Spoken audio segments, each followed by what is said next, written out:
I crushed my enemy into ashes today. A long journey finally led me to a very tight fortress. I sneaked inside and discovered something horrifying. There were many design drawings for a giant cannon that used mass destruction shells.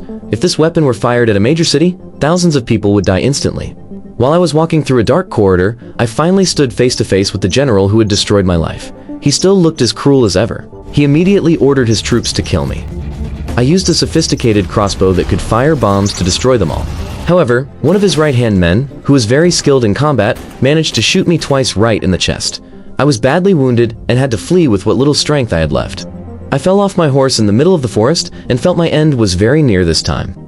Luckily, it was my loyal dog who sought help until a group of Native Americans found me again. They performed a magic ritual once more to heal my deep wounds. After I regained consciousness, I wasted no time. I sent a message to the military that the general would attack the capital using a warship equipped with that destruction cannon. I immediately headed to the harbor to stop him before it was too late. There, I again met the man who had shot me at the fortress earlier. He fought very brutally at the dock. He tried to stab me, but I managed to hit him with my hand that still carried heat energy from the healing ritual. I then pressed his head into the rapidly spinning ship propeller. After he died, I resurrected his corpse just to crush him with my own hands until he turned into ashes.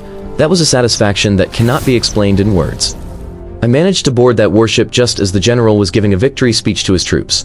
I was ready to shoot him, but he used a woman I deeply care about as a human shield. He knew my weakness and forced me to surrender. He tied me up on the ship's deck so I could watch the capital being destroyed. However, the woman turned out to be very clever and managed to free herself, then freed me.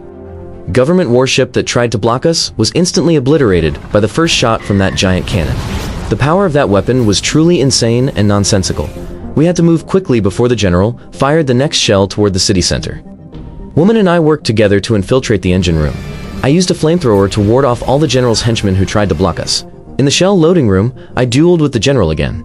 Our fight was very intense because we both had massive grudges. The general ordered his men to immediately fire the explosive trigger shell. At the critical moment, I took an axe and threw it right into the machine mechanism to jam the shell so it would explode inside the shell. Tied the general right in the shell's path so he could not escape. The woman and I immediately jumped into the sea just before the ship exploded violently. The ship was blown to pieces along with all the general's crazy ambitions. The capital was finally safe and my mission was complete. The president offered me a high position as a security leader, but I refused because I prefer being a free man without a boss. I returned to the general's son's grave to say goodbye and continue my own journey.